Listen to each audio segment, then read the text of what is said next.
English translation 593rd contact Saturday, the 2nd of August 2014, 14:28 hours. It was good that we only had a short correction work to do today, because I was constantly thinking about some thoughts that I would like to discuss with you privately. It was also the same for me, because I was also busy with thoughts. Aha, maybe we had similar thoughts because that's what it seemed to me. For my part, my thoughts were directed towards... Interesting, because I was also mentally focused on the same thing. That was probably the reason why we both were a bit inattentive during the correction. But Bernadette noticed the 2 or 3 mistakes that you and I overlooked. But I think that we should discuss both our thoughts with each other right away, to bring calm to the matter.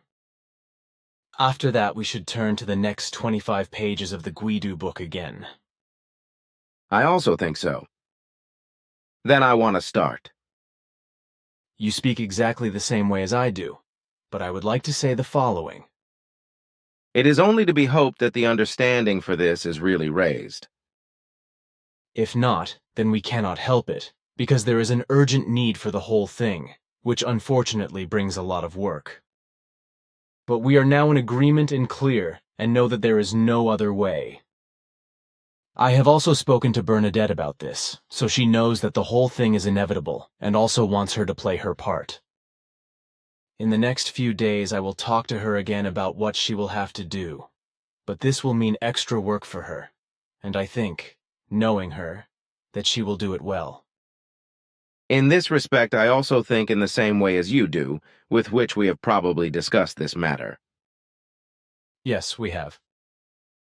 Then, before we turn to Guido's book, I have a question that arose from a brief conversation with Elizabeth Moosbrugger. The question refers to the so-called War of the Roses in England, or the Princes in the Tower in the 15th century. It is not yet known what really happened to the 2 princes and whether you know anything about what actually happened to them. We have a complete record of this, so I can give you the necessary data and retrieve it for you. Yes, the following information is given here in relation to the events of that time, which I will try to make understandable to the best of my ability. On the 6th of July, 1483, the coronation of King Richard III took place. A few months later, this act was confirmed by the document Titulus Regius. Henry Stafford, 2nd Duke of Buckingham, became the right hand of Richard III from that time on, gaining many personal advantages. The 2 sons of the brother were declared illegitimate children in this document. And subsequently, the 2 young princes, Edward V of England, born 1470, as well as his brother Richard of Shrewsbury, 1st Duke of York, born 1473, were also imprisoned in the Tower of London. Although Richard III had excluded the princes from the succession, the 2 remained a threat to his rule and lust for power as long as they were alive. The 2 princes would indeed have been the rightful heirs to the throne, but their uncle, Richard III, brought them to the Tower in 1483, which was both a palace and a prison. So they were thrown into the Tower, making them disappear to the public. In fact, they only stayed in the Tower for a short time, because shortly after they were taken there, both were killed by Henry Stafford, 2nd Duke of Buckingham, and 2 other assassins on behalf of their uncle Richard III, and buried in a box near the White Tower. Stafford and the 2 Tower guards, who received a considerable sum of money from Stafford, thus all 3 together acted as assassins. Later, however, all 3 were executed after a rebellion against Richard III in 1483, which meant that the murderers could no longer bear witness to their crimes, and they could also no longer incriminate King Richard III. Thanks for your comments. Assassination, which is actually a historical legal term, refers to an act of murder that was committed intentionally, secretly, and in a devious manner. Today, to my knowledge, this term is no longer in use. But what is a different question is that of the study in national groups. for which it is regulated that only members explicitly domiciled in the country where the study or national group or, more recently, also an interest group for the FIGU mission exists, can participate in their activities. Again and again we have been asked whether it is not possible for members of such groups living abroad to participate in FIGU group activities in their home countries. Not only would this make sense, I think, but also that in border areas between two countries, it should be possible for foreign members or interested parties to participate in FIGU group activities in a neighboring country. It would certainly also be useful if everything could be arranged in such a way that the nearest FIGU grouping could be considered in order to join a nearest FIGU grouping in one country, directly or indirectly via e-post, etc. from another country, and participate in its activities. I cannot decide this myself, because according to the advice of the panel, Quetzal at that time ordered the present form of national membership. And I know that this decision was taken in order not to provoke conflicts of interest between the FIGU groups in the different countries and within the countries themselves. However, when I look at all the progress which has been made in relation to the whole FIGU order up to the present day, then I see in your presentation a correct statement that a new order in the way you have presented it can now be very useful. So I will inform Quetzal and our panel about what you are raising as a concern. But it will take a while, so I cannot report back to you until we have decided on the whole thing. Well, I can live with that, but I think changes are really necessary. That is also my opinion. Then we will have to wait and see. But I have high hopes, because if you say that you see a sense in an innovation, then the chances are good.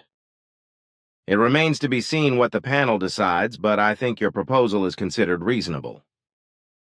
So let's wait and see what the panel decides. What I wanted to ask further is about our work with Guidu's book.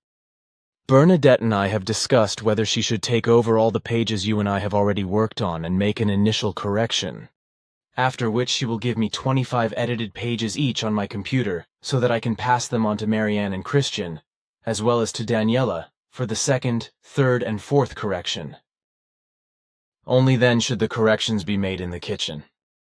The idea is not absurd, but it is necessary that first you and I work through everything before you pass the edited version on to Bernadette, after which the correction process you mentioned is carried out. Nothing should or will change in that. Then I have no objections. Now, dear friend, we should turn our attention to the correction work. We can, but I may have a question afterwards. Look here in the computer. That's where we stopped with the last revision of the Guidu book. With that, we have done what is necessary today. Can I ask you one more question, or there too? If you cannot help it, just ask. All right. Do you perhaps know something about the so-called Potter's Field near New York? A cemetery for the poor on Hart Island, where the dead are buried without a sound and without a sound? Only recently I heard for the first time about this. Also that the prisoners who have to bury the dead there cannot do this for long, but go crazy and possibly start to go crazy. What you say is correct, and indeed I know this disgracefulness from the city of New York. Hart Island is a small island that belongs to New York City. The island, which is about 1.5 kilometers long and about 400 meters wide, is located at the western end of the Long Island Sound, was formerly called Lesser Miniford Island, and forms the easternmost part of the Bronx borough. However, the island has only belonged to the city of New York since 1868, when it bought the island from private hands. The origin of the name Hart Island has never been clarified, which is why various legends exist about it. Earlier, during the War of Secession, the island was used as a Union prisoner of war camp, as well as a mental hospital and a hospital for tuberculosis patients, and also as a school for young boys. On the island, Hart Island, there is an approximately 18-hectare cemetery for the poor, called Potter's Field, which is probably the best known of its kind in the USA and unique in the world, as it is a mass grave cemetery in which more than 1 million dead have been buried to date. Every year, around 1,500, 1,600 more mass burials, if one can even speak of burials at all, take place in this cemetery for the poor and mass graves, many of the dead being poor people, prisoners, homeless, babies, or stillborn babies buried in roughly dug deep trenches. These graves are dug by prisoners and filled in again when the trenches are sufficiently filled with dead bodies buried in simple pine boxes. Small children are placed in small such coffins, which are then stacked 5 coffins high and 20 coffins wide and then covered with soil. Adults are also buried in simple pine box coffins, with 3 such simple boxes placed high on top of each other and 2 across. The same mass cemetery is also used to bury amputated or otherwise severed and rendered useless body parts in boxes, these being marked refuse. There are no ceremonies of any kind at mass burials, nor are there any individual markings with regard to the name, sex, and age of the dead. At the north end of Potter's Field, there is a monument in the form of an upright white ashlar with a crucifix. It was erected by New York prisoners in honor of all the great mass of the unknown dead. The New York Department of Corrections operates a ferry. This ferry connects the island and the Fordham Street Pier on City Island. However, Hart Island and the pier are absolutely off-limits, which means that no relatives, etc., can get to the cemetery for the poor. In addition, trespassing on Potter's Field is a criminal offense and is punishable by a heavy fine or up to 1 year in prison. The whole thing does not surprise me, because it shows how degenerate the majority of Americans are in their world of thoughts and feelings. In my opinion, I think that even when the human beings are dead, they should still be honored with a decent burial and not simply buried shamefully. This also corresponds to our meaning. There is still no peace with the separatists in eastern Ukraine, nor with the ISIS criminal gang in northern Iraq. You said that in relation to eastern Ukraine and Russia, volunteer troops are being set up to join the separatists and fight against the regular Ukrainian army, with civilians also being killed, of course. In northern Iraq, ISIS murderers are raging, murdering masses of civilians and people of other faiths and want to create a state of God, with new Islamists from various non-Islamic states also getting involved. Correct. In eastern Ukraine, it is not only the separatists who are terrorizing, but also Russian military units, as was also the case in Crimea. Although Putin denies this, as was the case in Crimea, it will not be long before the truth comes to light. From many countries, including Germany, Switzerland, England, Austria, Italy, Spain, and France, as well as from former Eastern Bloc states, Christian believers are converted to Islam and then fanaticalized and radicalized by Islamists. Islamists fanaticalized in this way are also called upon from Arab and African countries as well as from the USA, Canada, and Asia and South America to join ISIS, which now calls itself IS or Islamic State, and to lay down their lives for the delusional idea of a lunatic, namely for the terrorist Abu Bakr al-Baghdadi, who has been believed dead for about 10 years and has appointed himself caliph. Al-Qaeda is also still at work and recruiting people in the same way. The IS murderers will not be satisfied with northern Iraq or with the whole of Iraq, because Abu Bakr al-Baghdadi's quest for power is boundless, which is why he is also trying to bring whole provinces under his power in Syria, only to go on and on, because in his madness, he has in mind that he will eliminate those of different faith, or simply those who think differently through mass murder and the extermination of peoples, as well as conquer the whole world through boundless destruction and turn it into a godly state, or rather a state of God. To a world of God, as Hitler once wanted to force it, and he wanted to breed an earthly, Aryan humanity. Hitler did not want a godly state or world of God, but, as you say correct, an Aryan world. So his Nazis and other Hitler fans were also not holy warriors, but Aryan warriors who, with him and under his command, committed the greatest crime ever committed by mankind, which ever took place on Earth and cost many millions of human lives in the Third World War, which is still falsely called the Second World War. What you say is correct. Now there is again talk of further sanctions, which the EU and the USA have imposed on Russia and which Putin will not leave unanswered, because he too will take economic counter-sanctions, which will cause great damage to the EU economy. Those who will suffer as a result will be those who need to maintain economic relations with Russia.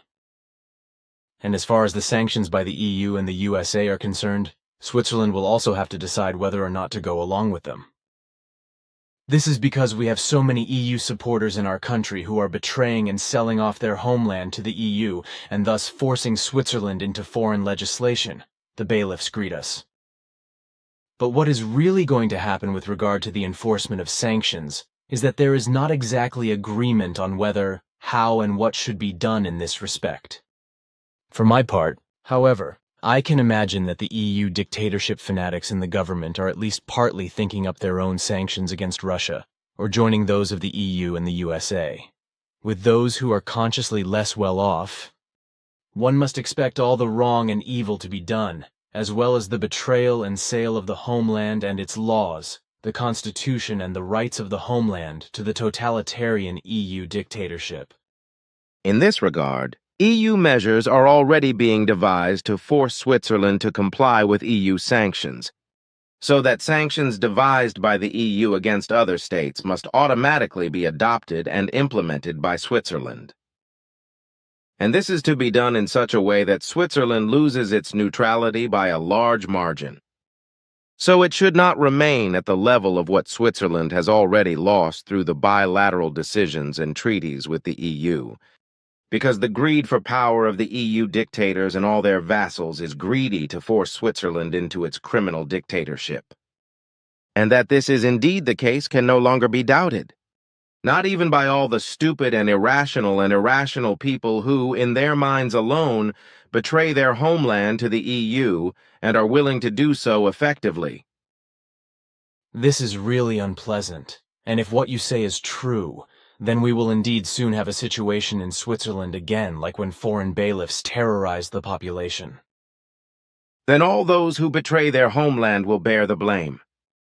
It is bound to happen, because the traitors to the homeland are all just as stupid and irresponsible as those who continue to work vehemently for the growth of overpopulation and believe that the earth can bear billions more human beings and that the progeny to the world need not be regulated by a worldwide birth control, because everything is a purely private matter. They also fail to consider all the consequences of overpopulation, such as all the irreparable destruction, extermination, and annihilation, and the enormous consumption of Earth's resources, which are criminally exploited to the last grain. And as far as food is concerned, a catastrophe has long been underway because it has long since ceased to be enough to feed all the human beings in a correct way. You once said that for decades now, far more resources have been exploited, and all kinds of materials and food have been consumed than can be supplied or replenished. That is correct, because due to the massive overpopulation, everything has grown so exuberantly that much more is consumed than can be recreated. Then a question about the crystal heads or crystal skulls, especially the one called the Mitchell-Hedges crystal skull, because it was allegedly discovered in 1927 by Anna Mitchell-Hedges in a temple complex in the jungle of Honduras. The crystal skull is said to be a machined rock crystal in the shape of a skull, which we already talked about at the 400th Contact Conversation on the 25th of September 2005. Note, Pleiadian Playaran Contact Reports. Volume 11, as can be seen from the following extract from the conversation. I also noticed that when you were away and I looked through the questions. But look here, I have some notes. I am always being asked about the crystal heads found in South America and the alleged Philadelphia experiment. Of course, I have explained again and again that the crystal heads have nothing to do with extraterrestrials and therefore also do not lead back to such, but that these crystal heads were made in Germany in the 19th century. However, this is not accepted as the truth, nor is the fact that the Philadelphia experiment is nothing more than a fantastic hoax, because such an experiment never took place. Now here, this man here, a Mr. Ehrman from Germany, wants me to ask you again, and I shall publish the answer in a bulletin. Could you please give a brief answer to the questions? Officially, we never talked about it, but only several times in private. So I would like to give an answer, which should be in official form, but I will limit myself to the essentials.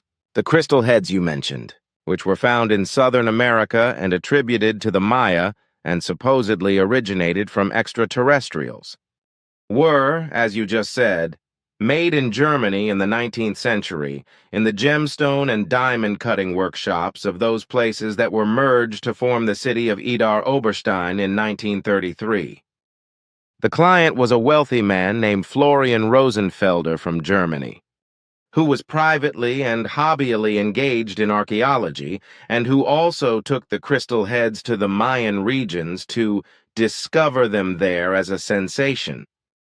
However, he was only able to place the crystal heads in different places, where he thought to discover them under witnesses, but he was not able to do this anymore because he died of poisoning, which he suffered from locals who robbed him.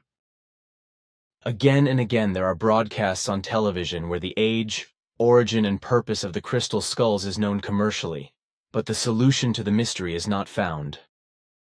Perhaps we should say something about it again, or rather you, to make things clearer. There is not only one crystal skull, but several of them, which are ascribed to old cultures, but also to extraterrestrials, and are said to be very old. However, this in relation to extraterrestrials corresponds to nonsensical assertions of insane esoteric believers and phantoms, as well as blind archaeologists, etc., who would like to see certain crystal skulls as products of Central or South American advanced civilizations, such as the Incas, Maya, or Aztecs. Everything in this respect is based only on assertions which have no archaeological value whatsoever, and which cannot be confirmed and substantiated by effective real finds of crystal skulls which have not been fraudulently brought about. In reality, various crystal skulls have been deliberately faked and placed in places to be found there. Various such crystal skulls were made from rock crystal, quartz, or other precious stones as replicas of human skulls. They were made in the 19th century in a European center for crystal cutting, namely in Idar Oberstein in Germany, in the Rhineland-Palatinate. So the whole thing, as I said, is just nonsensical claims of people who want to ascribe everything to Indian advanced civilizations or extraterrestrials. Truth is that these crystal skulls do not have an age of 1,000 years or more, but only of some more than 200 years. The crystal skulls continue to be counterfeited worldwide, also in a commercial way, and especially in Asia. Many hundreds of such crystal skulls are produced every year and sold all over the world. Such fake skulls have also repeatedly found their way into museums. 3 crystal skulls are particularly well known in this regard: the Mitchell-Hedges crystal skull in the British Museum in London, the London crystal skull in the Wellcome Gallery of the British Museum, and the Paris crystal skull in the Musée du Quai Branly in Paris. As said before, all these crystal skulls are more modern productions of the modern age, which were made in the 19th century in Idar Oberstein in Germany, but where other places have to be considered as well, as electron microscopic examinations of the London crystal skull show, where traces of processing are demonstrably present, as they are only caused by modern grinding tools. If the time of the first discovery of a crystal skull is investigated, the earliest evidence of this can be found in the 19th century. And if the controversy is discussed whether these are ancient artifacts or modern forgeries, then it must be said that this is completely superfluous. Because reason alone does not permit such a thing, because a highly technical, mechanical prerequisite had to be given for the production of the crystal skulls. This is also proven by the traces of very regular abrasion and polishing marks, which can only be produced by machines and which could never have been produced by hand. The Mitchell-Hedges crystal skull is probably the most famous, and in life-size production it weighs 5.3 kilograms. It is said to have been found in 1924 in Lubentune, British Honduras, note Billy. Today, Belize, by Anna Mitchell-Hedges, who was 17 years old at the time, when she is said to have accompanied her adoptive father, Frederick Albert Mitchell-Hedges, 1882-1959. She is said to have been present at his excavations, but this is not true, because she was not with him when he searched for Atlantis, which he believed to have discovered. I was able to clarify this clearly by looking back. This Mitchell-Hedges skull is particularly noteworthy because, in addition to its almost perfect workmanship, it differs from most other crystal skulls because it has a removable lower jaw made from the same piece of crystal as the skull itself. But also this fact and the great similarity to the London skull cannot hide the fact that this Mitchell-Hedges crystal skull is also a fake. This also does not change the fact that when the skull is illuminated from behind with a strong light, this light is bundled inside the skull so that it shines like a third eye on the forehead and through the two eye sockets. If at that time in Eder Oberstein there had not been adequate modern apparatus and machines, etc., available in accordance with the time and the development, the production of such crystal skulls would not have been possible, so that they could only be produced in the modern world with appropriate devices, as these have existed and been used in Europe for a very long time. Nowadays, such skull sculptures are even produced in large quantities by machine and sold all over the world, whereby the production is mainly from the Asian region, as well as the sale of these products all over the world. Also, supernatural forces or techniques of processing from times long past, which are no longer known today, cannot be considered for the production of the crystal skulls, because they simply did not exist at that time when the advanced cultures of the Incas, Maya, and Aztecs, etc. were in bloom. If they had had to grind and polish a crystal skull with manual labor, it would have required an enormous amount of manual labor and taken many centuries or even well over 1,500 years if the whole procedure is calculated with about 12 daily working hours per skull. Although the processing of rock crystal is rather unproblematic, without appropriate machines, everything would have been an unsolvable problem for the Maya, Incas, and Aztecs, etc. In contrast, the techniques for working rock crystal and gemstones have been known and used in Europe for centuries, as can be seen in the drinking vessels made of rock crystal from the Baroque period, note Billy. The Baroque period was 1575-1770. If we continue to look at the London crystal skull, it is very similar to the Mitchell-Hedges skull, but it does not have a removable lower jaw. It is said that this skull was found in Mexico in the 19th century, but another time this is not true, because it was made by the same artisans and was also exposed to be discovered. On the surface of the crystal there are traces which are clearly caused by the use of grinding wheels, but which were not known in the ancient civilizations of the Incas, Maya, and Aztecs, and therefore could not be used.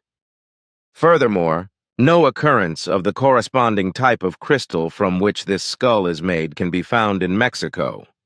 But on the other hand, this type of crystal is found in Brazil, from where crystal and gem cutters in Eder Oberstein had crystals brought here as early as the 19th century. Then there is the Parisian crystal skull, which is considerably smaller than life-size and is made of cloudy quartz. This skull is quite roughly worked, and in this respect it does not bear comparison with the Mitchell-Hedges and London skulls. This skull is also said to have been found in a grave in Central America, but this is again a lie in the sense that it was made and left there by an ancient civilization. This skull was forged by an antiquarian named Eugene Boban and then brought to France. The skull was worked with modern milling machines, which is proven by traces of iron, which can be found on the skull. At the time of pre-Columbian peoples, however, iron was demonstrably still unknown. It is claimed that even today it is not possible to imitate such skulls. This is also not true, because it can be proved that such crystal skulls have already been reproduced with the most modern technology in good perfection, so that their reproduction is absolutely comprehensible, and in a way that is just as perfect as it was done in the past in Idar Oberstein with less high-tech possibilities. I am talking about scientific works that have been made, but which have no relation to the hundreds and thousands of skulls made of all kinds of glass, crystals, and other materials that have been produced and sold on the world market for decades.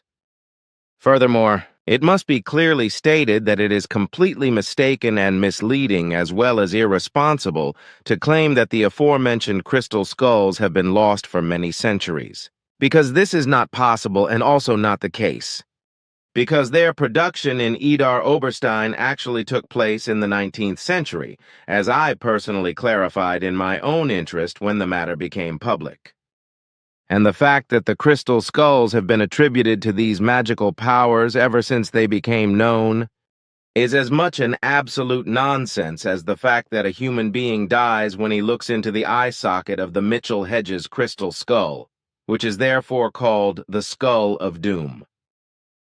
Then something else. You told me recently that Barack Obama would no longer be the same man he was at the beginning of his presidency. That is right, because he has been psychologically transformed in his reflecting and striving by all those under whose direct and indirect influence he is. So he has turned into a different kind of reflecting. Yes, at least in various political concerns.